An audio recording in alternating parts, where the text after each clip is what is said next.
Okay. Okay. అదే. అంటే first inspiration ఎవరో ఒకళ్ళు ఉంటారు కదా! మిమ్మల్ని గైడ్ చేసేవాళ్ళు కానీ, లేదంటే 4 ఇయర్స్ నుంచి మీరు స్టార్ట్ చేశారు అంటే అసలకి మీకు ఎవరు ఇన్‌స్పిరేషన్ కానీ, ఈ వర్క్ ఉంది అని చెప్పేసి మీకెలా తెలిసింది?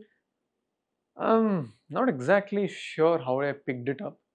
చాలా హానెస్ట్‌గా చెప్పాలంటే. ఎందుకంటే జనరల్‌గా కొన్నిసార్లు ఈ కో కరిక్యులర్ యాక్టివిటీస్ అన్నీ ఆటోమేటిక్‌గా వచ్చేస్తాయి మనకి. అది that's how nature works. So whenever you see kids they do they dance, they sing, they shout, they scream, they draw. So part of what a kid is. పిల్లలనేవాళ్ళు అదొకటి చేస్తారు. So దాన్ని అవును. ఏదో ఒక రకంగా దాన్ని నావిగేట్ చేయాలి కదా! హ్మ్. దాంతో పాటు నేను స్కూల్‌లో ఉన్నప్పుడు when I was like first standard or something ఆ టైంలో ఫిఫ్త్, సిక్స్త్ అంటే అదే ఏజ్ కదా! 5, 6 ఇయర్ ఓల్డ్స్ అంటే. సో, అప్పుడు వన్ ఆఫ్ మై క్లాస్‌మేట్స్ ఇంతకుముందు కూడా ఎక్కడో చెప్పాను. Like he was the one who used to draw okay. క్లాస్‌లో. మొదటిసారి అతను డ్రా చేస్తుంటే నేను చూసేవాడిని. హుహు. సో, తర్వాత నాకు కూడా నచ్చేది. అదే సో, నేను కూడా అటెంప్ట్ చేశాను ఒకసారి ఇంట్లో.